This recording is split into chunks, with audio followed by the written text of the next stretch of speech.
Hi అండి. ఈరోజు నేను మామిడికాయ పులిహోర అయితే చూపిస్తున్నాను. ముందుగా ఆ మామిడికాయని శుభ్రంగా చెక్కు తీసేసుకుని ఇలా తురుముకోవాలి సన్నగా.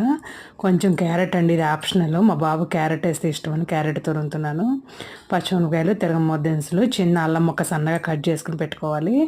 ఇలా కళాయిలో నూనె వేసుకుని తిరగమోత దినుసులన్నీ వేయించుకోవాలి. తర్వాత శనగగుళ్ళు అవి కూడా రెడ్ కలర్లో వేగిన తర్వాత అలా అల్లం ముక్కలు వేసుకోవాలి. తర్వాత పచ్చిమిరపకాయలు వేసుకోవాలి.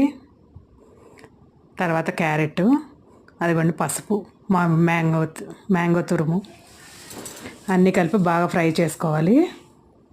ఇదిగోండి అది 1/2 కేజీ రైసు ఈలోపు ఉడకబెట్టి ఆరబెట్టుకోవాలి.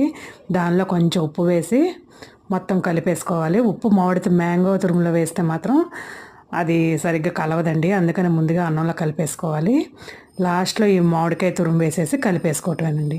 చాలా ఈజీగా అయిపోతుంది. లంచ్ బాక్స్లోకి కానీ, మార్నింగ్ బ్రేక్ఫాస్ట్కి కానీ, అమ్మవారికి ప్రసాదం పెట్టడానికి కానీ చాలా బాగుంటుందండి టేస్ట్. అలా ఓరమిరపకాయలు వేయించుకొని బాక్స్లో పెట్టుకుంటే దీనిలో నంచుకుంటే చాలా టేస్టీగా ఉంటాయి. ప్లీజ్